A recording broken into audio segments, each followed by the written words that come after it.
All right, are we streaming live? Let's just double check and make sure. It looks like it, but now my internet got really slow. Of course.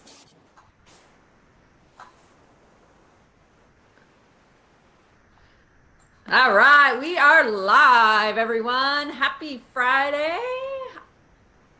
Everyone, we are here with Getting Social with Sarah and my special guest, Jennifer Major. She is here. She is your beauty agent. And I'm going to tell you a little bit about Jen before we get started. I've also added this to the comment section so you can follow her on Facebook and on Instagram or check out her website as well. So check out our comment section. It should have all of her information in there. This is our first Zoom live stream, so hopefully it all goes well. And I'm looking for the comments right now. So if anybody has them, you should be able to post them and I will be able to see them here shortly. All right, so Jen sells non-toxic beauty products for men and women, right, Jen? Yeah, everything from baby to old ladies. So we have baby products, kids products, all the way up to anti-aging, everything in between for the face body. Yeah, so Jen might have a little bit of delay in her internet. It's very cold where she's at, so her little internet lines are kind of freezing up. So hopefully we'll be able to hear her today. But yeah, she sells products for babies on up to men and women. And the importance behind this, I hope everybody knows, is that a lot of long-term disease has been linked to the chemicals found in our skincare, our hair products, what we're putting on our skin. So I'm going to let Jen tell a little bit about what she does and how they are really pushing to get non-toxic chemicals into our lives. So take it away, Jen. Okay, so Beauty Counter, our mission is to get safe products into the hands of everyone.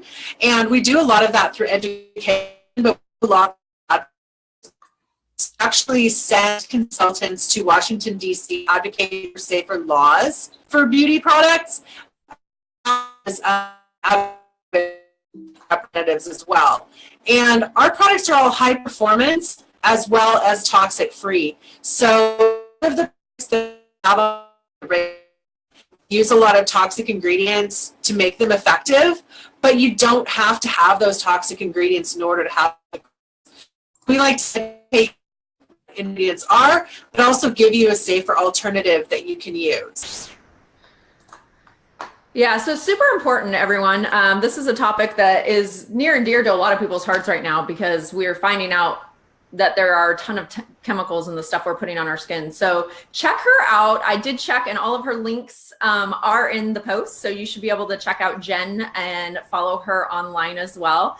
Jen is one of our coaching clients. So part of our group coaching program, we have the Social Media Coaching Club, and the Social Media Coaching Club is for do-it-yourself marketers. So like Jen, who is a business owner and growing a team, she needs to have a very hands-on approach in her social media. So she's choosing to learn from us how to do it. And then we also offer it for virtual assistants or VAs that are running social media for businesses and need a little extra help with their strategy. What makes the group a little bit different is that we don't just talk about social media. We don't just talk about Facebook or Instagram. We cover all the topics from YouTube to Pinterest to Twitter and even email marketing and how to build a sales funnel online. So if you're interested in learning more about the program, the link is in our actual comments of our post and you can check it out. We have a free 30-day trial that's ending today. So make sure you sign up today, join the group for 30 days and see if it's a good fit for you. All right, so now we're going to move on to Jen's question, and hopefully she won't be freezing. I think there she is. We're going to talk about Jen's question. So Jen, talk about your content. Talk about what you want to get out of today's call. So what I would like to know really is how much I should be posting content. Going for scheduling it. I just can't really wrap my head around how much I should be posting. Okay, perfect. So if that broke out a little bit for you, Jen and I have talked about this obviously offline. So I know Jen wants to know how to repurpose content so that she's not always having something come up. And if something performs really, really well on her social media, she wants to know how to repurpose that content so that she can then again use it, but not look like she's using the same content. And then she also wants to know how and how often do you need to be posting on these social media channels? We know that this can be a full-time job for many of us, and a lot of us don't have time. So we're going to talk a little bit, first of all, about the content and how to repurpose content. So if you checked out Jen's Facebook page, she has a lot of really good graphics, beauty graphics that she can use. And what happens is she posts something and people interact with that really well. So she wants to be able to use that again in her approach on social media to keep that engagement up and those numbers up. So one thing that I'm going to recommend for you, Jen, and this is probably the best way to do this across all platforms, is you can use that same verbiage that got you the really good engagement. Just change out the graphic and try and use a new graphic when you use it next. So maybe wait a few weeks before you repost that same verbiage, or make some tweaks to the verbiage, try a different title line for it, but just change out the graphic. And I guarantee, first of all, one, not everybody sees our content the first time we post it. That's just the way, right, especially with the Facebook algorithm. But two, I wouldn't remember something you posted 3 weeks before anyway, because I'm looking at a lot of other people's content as well, just as you are as a business owner. So it can be as easy as changing out the graphic, really. All right. The other thing you can do is use the same graphics. So this is kind of a trick for Instagram. A lot of people are like, gosh, what do I do on Instagram? I kind of want this certain look. And how do I do it? So one of the things that I recommend is if you're, going for a very specific look on your Instagram profile, you can always delete content after it's been posted. So maybe you keep that content up for 1 week and then just remove it. And I guarantee when you repost that same thing later on, nobody's going to remember it. So when you're talking about Instagram, you could even use the same graphic that got really, really good engagement and similar verbiage, or the same verbiage, but just make sure you've deleted it off your profile. Okay. That's like a trick that I use all the time, believe it or not. okay, Because for some clients, if you are running your own social media, you may only have a 30-day strategy, a 30-day content strategy, and you're trying to figure out how to grow this and make it 60 or 90 days without boring your audience. Now, if you're repurposing every 30 days that same content, so you've been using that same content strategy for 90 days, just cycling it out every 30 days, after that 90-day period of time, you may want to add in some new content and change things out a little bit, okay? But you can still use the same concepts that go with it. And on Instagram, it's super easy to just delete or remove the content and repost it at a later time, and I guarantee you nobody's gonna know. So that'll save you some time in your content strategy, Jen. perfect. I got. Okay. And then the other question, talking about how much we need to be posting. This is always a tricky question. And for small business owners like Jen and myself, and a lot of you out there, finding the time to post is hard, right? And to come up with 7 days of content every week is kind of insane. That's a full-time job in itself, as you probably know. Right. Yep.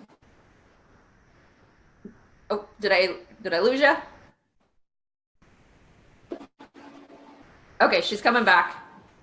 All right, so I'm going to answer Jen's question pretty easily. So here's one thing that I would recommend is maybe going to an alternating strategy where you post on Facebook one day, and instead of posting it directly to Instagram that same day, you then post it on Instagram the next day. The same content from Facebook, maybe with some different verbiage, but really strategically planning out your content strategy. So you don't necessarily need to have 7 new days of content. You could just have 3 days of content that stretches you out 6 days. Does that make sense? Yeah.